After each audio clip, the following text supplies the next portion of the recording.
Kompanija zo Ščervinky jediný pohon u juhovostočnej Evropi, ktorý produkuje dezinfekcijný preparat natrium hypochlorid.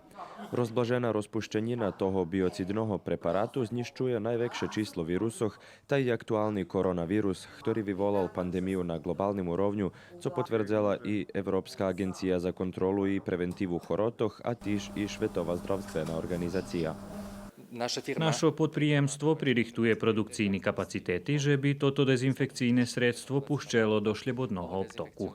Porichtani sme donirovac odredzený količestva, keďže napravi plán, že keľo toho sredstva potrebne i keľo môžeme vyprodukovať, skorej jak co budze na predaj jak komerciálny produkt. Dezinfektant, ktorý produkuje toto podprijemstvo, vyporučuje še do okolo 125 vodovodoch u Serbiji za dezinfekciu vody za pice, a po potrebi možlivé zvekšať jeho produkciu.